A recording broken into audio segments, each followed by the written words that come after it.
चिपक दीवार से वही में चिपक जा तू अपन भतार से।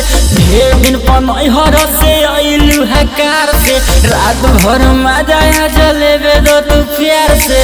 आज भर ढेउ दा ढोढ़ी जाने छिउ दा थकल बा मिजाज जानी हो वाला फेउ दा। घर में चिपकली जैसे चिपक दीवार से वही में चिपक जा तू अपन भतार से। ढेर दिन पनहर से अइलू हकार से रात भर मजा जलेबे दो तू प्यार से। आज भर ढेउ दा ढोढ़ी जाने छिउ दा थकल बा मिजाज जानी हो वाला फेउ दा।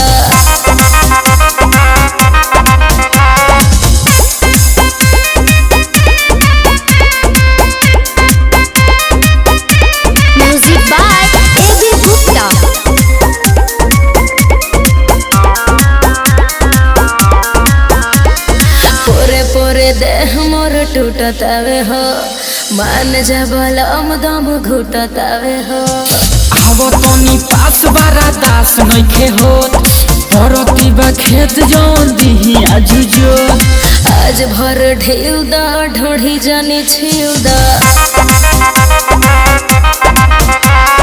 थकल बा मिजाज जानी हो वाला फेउ दा। घर में चिपकली जैसे चिपक दीवार से वही में चिपक जा तू अपन भतार से। ढेर दिन पनहर से अइलू हकार से रात भर मजा जलेबे दो तू प्यार से। आज भर ढेउ दा ढोढ़ी जाने छिउ दा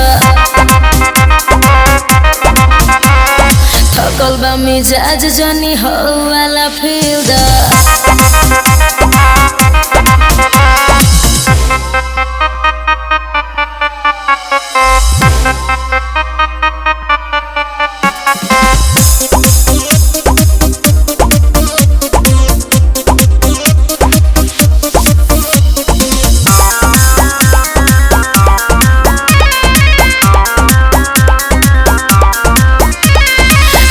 के मुआइया के छोड़ब का हो बुलेट राजा देह कोड़ब का हो। लगे हो जा फेस मुंडा कोई के फरेस मानी नहीं आज सुनो निरमल योगेश। आज भर ढेउ दा ढोढ़ी जाने छिउ दा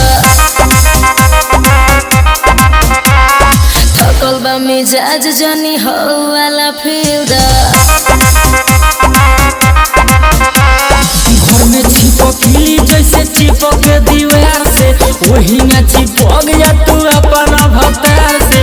ढेर दिन पनहर से अइलू हकार से रात भर मजा जलेबे दो तू प्यार से। आज भर ढेउ दा ढोढ़ी जाने छिउ दा थकल बा मिजाज जानी हो वाला फेउ दा।